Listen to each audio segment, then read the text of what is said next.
Salam jumpa saudara-saudari sekalian.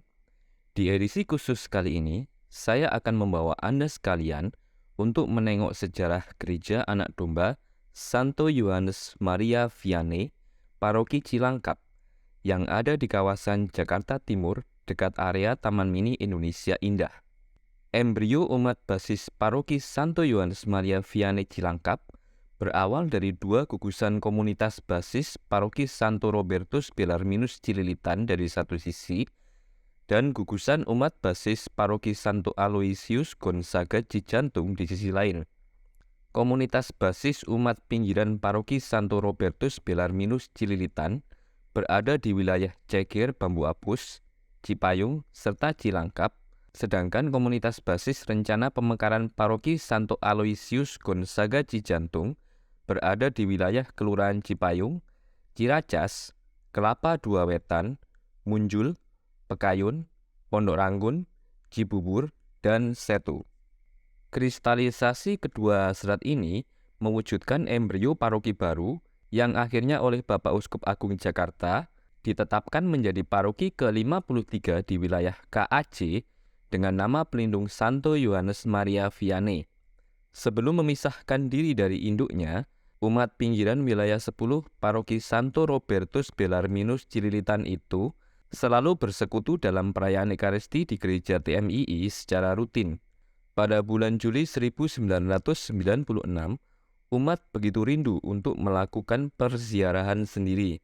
Bertepatan dengan penyerahan pengembalaan Gereja Wisata TMII dari Paroki Robertus Bellarminus Cililitan kepada Paroki Kalvari Pondok Gede, umat pinggiran Paroki Cililitan itu mewujudkan kerinduannya mengadakan swap pelayanan Ekaristi Suci sendiri dengan menempati sebuah ruangan sekolah TK milik seorang umat di Ceger. Pastor Suryo Suryatmo SJ dari Paroki Cililitan bertugas sebagai imam dan gembala embrio umat basis stasi atau paroki baru ini. Kristalisasi keinginan umat pinggiran Paroki Santo Robertus Bellarminus Cililitan itu terwujud dengan hadirnya seorang imam gembala Pastor Vianney Sudarma Okarm dari Paroki Maria Bunda Karmel Tomang. Perayaan Ekaristi Suci pun mulai bisa diadakan secara rutin tiap minggu di ruang kelas TK Mekarwangi Ceger yang berlokasi hanya 500 meter di luar Gereja Wisata TMII. Puncak kebahagiaan itu sangat dirasakan tatkala embrio stasi baru ini bisa mengadakan misa Natal bersama di tahun 1997 dan perayaan Paskah meriah di tahun 1998. Namun kebahagiaan bagi umat Katolik di wilayah ini rupanya menjadi kejutan tersendiri bagi umat non-Kristiani di sekitarnya. Mereka heran menyaksikan banyaknya umat Katolik yang hadir dalam perayaan misa malam Natal 1997 dan perayaan Paskah 1998. Keadaan ini pula tentunya yang mengakibatkan masyarakat setempat menolak kehadiran umat Katolik yang menggunakan sekolah sebagai tempat ibadah. Pernyataan keberatan pun muncul dan ditandatangani oleh kurang lebih 350 warga masyarakat setempat. Inilah awal kebahagiaan yang menghasilkan salib kerepotan tersendiri. Gangguan masyarakat sekeliling selama berlangsungnya misa sering membuat peribadatan menjadi kurang khidmat, aman, dan damai. Untuk menghindari hal-hal yang tidak dikehendaki, pemuka umat mencari jalan keluar dengan memanfaatkan tawaran rumah kediaman Bapak Antonius Sutrisno di Jalan Bambu Apus Raya nomor 8 sebagai tempat misa, yang kemudian digunakan secara selang-seling dengan ruang sekolah TK Mekarwangi untuk mengurangi frekuensi penggunaan ruang kelas TK. Akhirnya, lantaran diprotes masyarakat sekitar Kelurahan Ceger, umat Katolik embrio Paroki Cilangkap ini harus meneruskan ziarahnya, mengembara dari satu tempat ke tempat lain untuk bisa mengadakan perayaan Ekaristi Suci setiap minggu pagi. Kali ini, kegiatan misa berziarah dari TK Mekarwangi ke SD Nusa Melati, sebuah yayasan sekolah Katolik yang dimiliki oleh Bapak YP Suhardi, umat Katolik yang berdomisili di Kelurahan Cilangkap. Misa di tempat ini berjalan kurang lebih 1 bulan. Masyarakat sekeliling kemudian mulai curiga dan menduga-duga kegiatan apa yang dilakukan di sekolahan ini. Tantangan utama ke gereja ini adalah kesulitan menghimpun umat. mengingat lokasi sekolah jauh dan sulit dijangkau umat melalui transportasi umum. Sedangkan keputusan rencana pemekaran umat paroki Cijantung pun sudah dikeluarkan. Di satu sisi, gereja menyambut gembira menyatunya umat dari kedua gugusan paroki ini. Namun di sisi lain, gereja sungguh kesulitan berjuang mencari tempat perziarahan untuk menyatukan umat dalam perayaan Ekaristi. Dalam setiap kesulitan, Tuhan senantiasa datang menopang dan mencarikan jalan keluar bagi mereka yang rindu untuk memujinya. Itulah yang terjadi dengan kesulitan tempat beribadah umat embrio paroki baru ini. Dalam pengembalaan itulah Tuhan memberkati dan menolong umatnya melalui budi baik pemilik Yayasan Pendidikan Budi Murni di kawasan Cipayung. Melalui pelayanan Bapak KRHT Sinambela, umat yang mengembara itu boleh menggunakan ruang-ruang kelas SD Budi Murni sebagai tempat untuk mengadakan misa suci. Di ruang kelas inilah paroki baru Santo Yohanes Maria Vianney Cilangkap berdiri secara resmi. Bapak Uskup Agung Jakarta, Julius Kardinal Dharma Atmaja SY, berkenan meresmikan berdirinya paroki baru ke-53 di wilayah penggembalaan KAJ ini. Menyatukan kedua gugusan umat paroki dalam satu paroki baru bukanlah pekerjaan yang mudah. Apalagi masing-masing memiliki perbedaan dan kebanggaan primordial tersendiri yang tak mudah hancur dan lebur dalam satu wadah komunitas baru. Dalam kesukaan kadang orang sulit bersatu, namun tidaklah begitu bila menderita dalam upaya menggereja.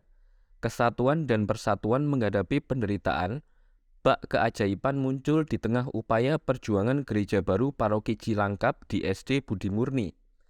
Itulah yang terjadi dengan kedua umat basis yang bineka dalam latar belakang dan kebanggaan primordial itu. Ruang sekolah SD Budi Murni adalah melting pot, periuk kebersamaan, dalam menggereja umat yang berasal dari kedua gugusan paroki itu. Sejak itu perkembangan umat paroki baru Cilangkap melesat.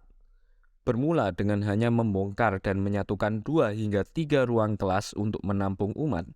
Ternyata hingga 5 kelas pun ruang yang tersedia tak mampu menampung umat yang hadir untuk mengikuti misa setiap minggu pagi. Tenda di halaman sekolah pun mulai dibangun sebagai tambahan ruang duduk umat. Mulanya hanya 1 tenda yang dibangun. Belakangan 5 tenda berdiri setiap minggu pagi sebagai tambahan dari 5 ruang kelas. Namun toh tempat itu tak mampu mengakomodir jumlah umat yang hadir mengikuti misa suci setiap minggu pagi. Penugasan imam yang relatif sudah berumur seperti Pastor Vianney Sudarma Okarm di paroki baru ini memang terasa berat. Paroki baru Cilangkap adalah paroki perjuangan. Sebagai paroki perjuangan, tantangan pelayanan itu lebih tepat bila diemban oleh pastor muda yang memiliki daya juang dan layanan lebih. KAJ cukup tanggap dengan kebutuhan pelayanan umatnya. Maka dengan ditariknya kembali Pastor Vianney Sudarmo Okarm ke paroki MBK Tomang, KAJ menugaskan seorang pastor muda, Yohanes Hadi Suryono Projo, dari paroki Jati Bening untuk bertugas menggantikan beliau di paroki Cilangkap mulai September 2000.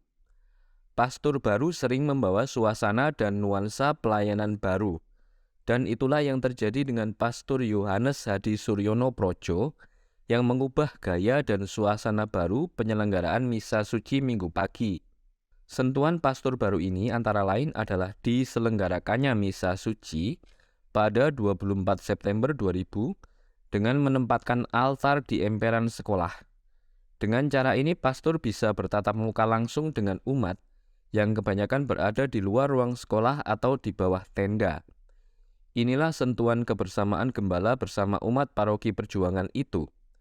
Cara itu menambah kebersamaan umat dengan gembalanya, sehingga bisa menjadi lebih akrab dan lebih dekat lagi. Hal ini terlihat dari begitu meluapnya kehadiran umat setiap penyelenggaraan misa suci minggu pagi. Tiada waktu yang tak terbatas. Begitulah masa atau waktu keberadaan umat Katolik menempati fasilitas yang ada di SD Yayasan Budi Murni ini. Maret 2002 adalah batas akhir perpanjangan penggunaan sekolah SD Budi Murni untuk kegiatan gereja. Untuk selanjutnya, Gereja Katolik Santo Yohanes Maria Vianney Cilangkap harus berusaha keras untuk dapat menempati tanah hibah KAJ sebagai tempat gedung gereja. Proses perizinan pembangunan gedung gereja masih dalam pengurusan dengan segala rintangan dan hambatannya sendiri. Tiada kebahagiaan tanpa salib penderitaan, dan salib penderitaan untuk menuju berdirinya sebuah gereja itulah yang waktu itu dipikul oleh umat Katolik Cilangkap. Waktu setahun memang mustahil bagi umat bisa mendirikan gedung gereja sendiri, maka sasaran antara pun dibuat. Setidaknya umat berharap dalam kurun waktu kurang dari setahun ke depan itu, semoga Dewan bersama umatnya setidaknya bisa membangun tenda sebagai gereja di tanah sendiri, meski cara itu pun butuh perizinan. Dan perizinan memerlukan upaya umat untuk lebih menggereja dengan membangun umat basis yang berdaya pikat, mandiri, misioner, dan berdaya tahan melalui persaudaraan sejati dengan warga masyarakat yang serba bineka dalam suku, agama, dan budaya di Cilangkap. Tahun 2001, rahmat Tuhan begitu besar bagi umat Cilangkap. Atas budi baik Bapak Sinambela, pemilik sekolah Budi Murni, beliau menghibahkan tanah seluas lebih kurang 2.000 meter persegi bagi paroki Cilangkap di lokasi sekolah di Jalan Budi Murni untuk sarana ibadat. Dengan penuh semangat akhirnya dibangunlah sebuah aula serbaguna Budi Murni untuk kegiatan ibadat sementara. Pada tanggal 28 Januari 2002, pembangunan aula Budi Murni dilaksanakan dengan IMB atas nama Profesor Dr. KRHT Tarnama Sinambela di atas tanah yang dihibahkannya kepada paroki Cilangkap. Selama masa pembangunan, aktivitas misa dipindahkan ke Kebun Singkong menggunakan tenda. Di Kebun Singkong, paroki Cilangkap mendapat pinjaman satu kelas sebagai sakristi dan halaman untuk mengadakan misa. Di bulan Juni 2002, akhirnya pembangunan aula Budi Murni bisa diselesaikan, namun menunggu suasana kondusif untuk dapat menggunakan aula. Di tanggal 27 Oktober 2002, Lurah Cipayung mengadakan dialog dengan Dewan Paroki Cilangkap, pimpinan gereja Kristen sekitar, dan para tokoh agama setempat membahas masalah lingkungan sebelum penggunaan aula. Pada tanggal 14 Maret 2006, Mabes TNI mengeluarkan surat pernyataan tentang persetujuan pembangunan gereja Cilangkap. Surat ini merupakan bentuk dukungan atas surat Keuskupan Agung tanggal 6 Maret 2006 kepada Dinas Tata Kota Provinsi DKI Jakarta tentang permohonan izin pembangunan gereja di Cilangkap. Pada tanggal 27 April 2007, gereja membeli 3 bidang tanah di Jalan Bambu Wulung milik Liman Bratajaya, masing-masing seluas 2.335 meter persegi, 2.336 meter persegi, dan 3.891 meter persegi. Tanah seluas 3.890 meter persegi diikat dengan akte perjanjian pengikatan jual-beli dan akan dicicil serta dilunasi bila IMB sudah didapatkan. Di tanggal 16 Agustus 2008, Paroki Cilangkap menerima relikwi Santo Yohanes Maria Vianney dari Sacrarium Apostolikum Roma dalam misa penyambutan yang dipimpin oleh Monsinyur Kardinal Julius Dharma Atmaja SJ. Dalam misa tersebut, paroki juga mendapatkan altar baru dari kayu jati berumur 400 tahun, yang merupakan sumbangan dari salah satu umat Cilangkap. Pada tanggal 14 November 2008, Liman Bratajaya sebagai pemilik tanah menggugat pihak paroki Santo Yohanes Maria Vianney ke Pengadilan Negeri Jakarta Timur mengenai tanah yang belum dibayar. Akhirnya perkara dapat diselesaikan dengan akta perdamaian di depan persidangan tanggal 22 April 2010.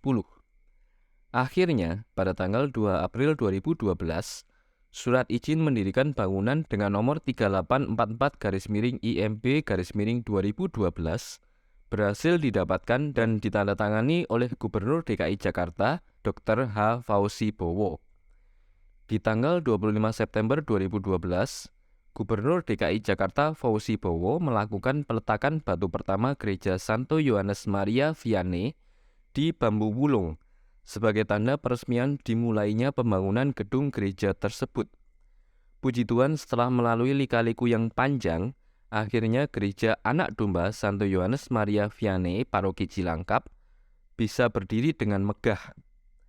Pembangunan gedung gereja ini menelan biaya 64 miliar rupiah, yang sekitar 15%-nya berasal dari penggalangan dana umat Paroki Cilangkap sendiri, dan sisanya diperoleh dari donatur dan umat dari paroki-paroki lain di Keuskupan Agung Jakarta. Menurut Kepala Paroki Cilangkap, Romo Rohadi Widagdo, setidaknya ada 4 keunikan yang dimiliki gereja anak domba ini. Ini hanya bisa ditemukan di gereja Cilangkap. Tidak ada di gereja lain di Keuskupan Agung Jakarta, tandasnya. 4 ornamen unik itu adalah: pertama, Corpus Christi atau patung Yesus yang dipajang di tembok belakang altar. Romo Rohadi mengatakan orang sering membuat patung Yesus disalib dengan tubuh yang rapi. Padahal gambaran itu jauh dari kondisi Yesus yang sesungguhnya ketika ia di Golgota. Maka itu Romo Rohadi ingin menghadirkan rancangan patung Yesus mendekati kondisi Yesus waktu di Golgota. Lantas muncullah ide untuk membuat patung Yesus dari potongan besi bekas. Seniman kelahiran Jakarta, Teguh Ostenrik, didapuk untuk merancang patung Yesus. Menyatukan potongan-potongan besi bekas dan menghadirkan kesan tidak rapi itulah yang disebut Romo Rohadi unik dan punya makna lebih. Bahwa karena dosa-dosa manusia, Yesus rela disesah hingga wafat di salib untuk menyelamatkan umat manusia. Dan seperti tubuh Kristus yang terdiri dari banyak anggota, begitu pula gereja dibentuk oleh banyak anggota. Wajah patung Yesus pun tidak memandang ke depan, tapi menengadah ke atas. Menurut Romo Rohadi, hal ini menggambarkan seruan Yesus ketika disalib. Ya Bapa, ke dalam tanganmu kuserahkan nyawaku. Dari Lukas bab 23 ayat 46. Yesus menebus manusia karena ketaatan kepada Bapanya. Ketaatan Yesus terlihat dalam doanya di Taman Getsemani. Ya Bapakku, jikalau sekiranya mungkin, biarlah cawan ini lalu daripadaku. Tetapi janganlah seperti yang ku kehendaki, melainkan seperti yang Engkau kehendaki. Dari Matius bab 26 ayat 39. Dengan gambaran seperti ini, kita mau mengajak umat bahwa inilah ketaatan kita kepada Bapa. Kita sering mengatakan, jadilah kehendakmu di atas bumi seperti di dalam surga dalam doa Bapa kami. Itulah ketaatan kita, ujar imam yang pernah bertugas di Paroki Kristus Raja Pejombongan, Jakarta ini. Kedua, patung anak domba yang dipasang di Bubungan Kubah, bagian paling atas gereja Cilangkap. Patung itu berada di tengah lingkaran besi yang dibuat menyerupai monstrans. Saat angin bertiup kencang, rangkaian patung ini akan berputar. Kata Romo Rohadi, Yesus yang dianalogikan dengan anak domba ingin memberkati semua orang yang ada di sekitar gereja. Mengapa anak domba dan bukan salib?